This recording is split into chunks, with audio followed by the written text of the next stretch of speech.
1 Samuel chapter 9. Saul.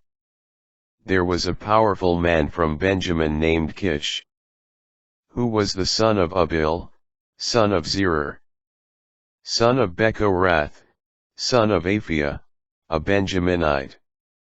He had a son named Saul, who was a handsome young man.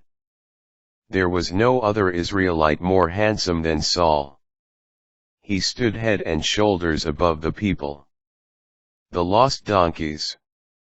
Now the donkeys of Saul's father, Kish, had wandered off.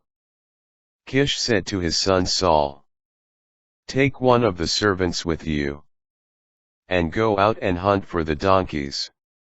So they went through the hill country of Ephraim, and through the land of Shalishah.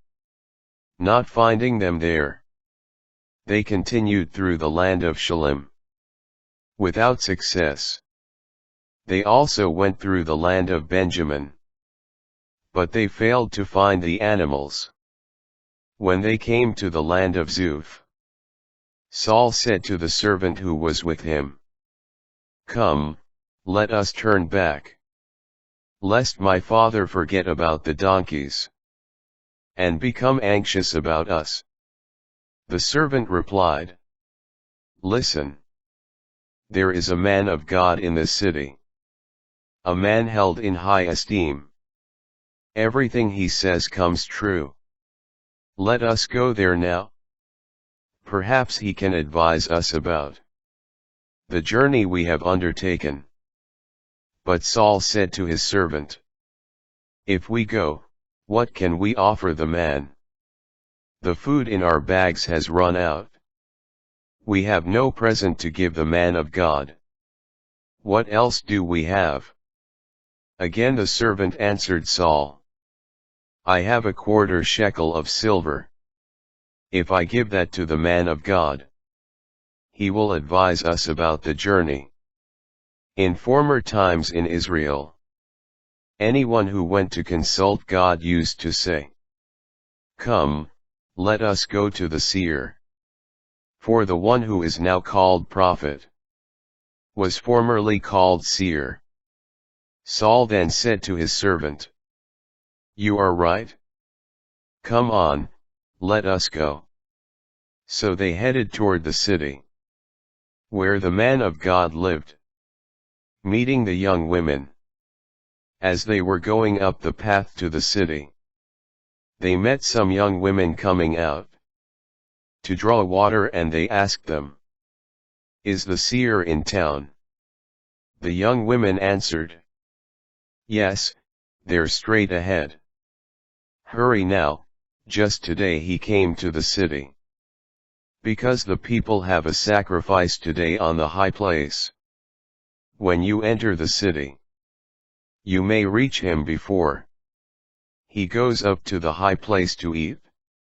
The people will not eat until he arrives. Only after he blesses the sacrifice will the invited guests eat. Go up immediately, for you should find him right now." Saul meets Samuel. So they went up to the city. As they entered it, there was Samuel coming toward them on his way to the high place. The day before Saul's arrival, the Lord had revealed to Samuel, "At this time tomorrow I will send you a man from the land of Benjamin whom you are to anoint as ruler of my people Israel. He shall save my people from the hand of the Philistines. I have looked upon my people. Their cry has come to me."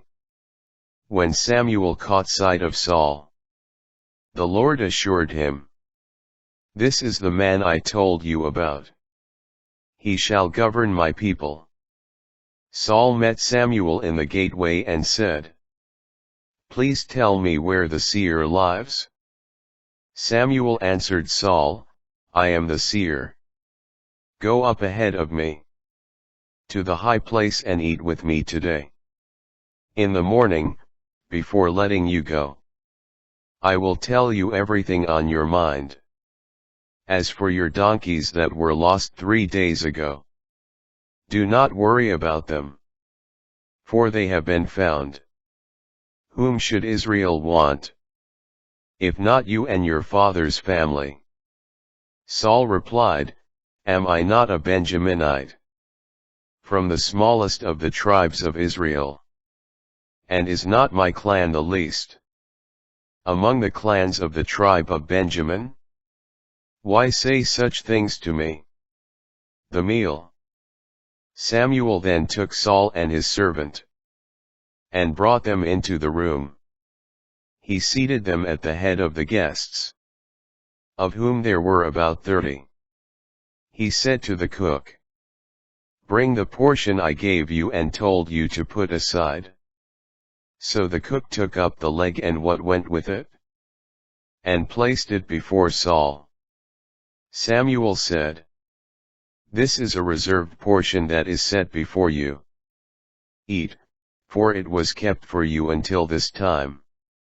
I explained that I was inviting some guests. Thus Saul dined with Samuel that day.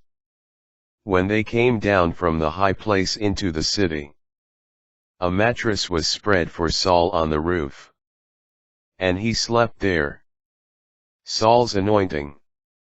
At daybreak Samuel called to Saul on the roof, "Get up, and I will send you on your way."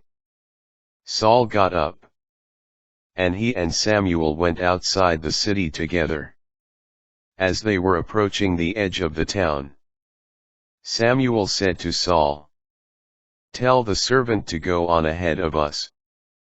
But you stay here for a moment, that I may give you a word from God."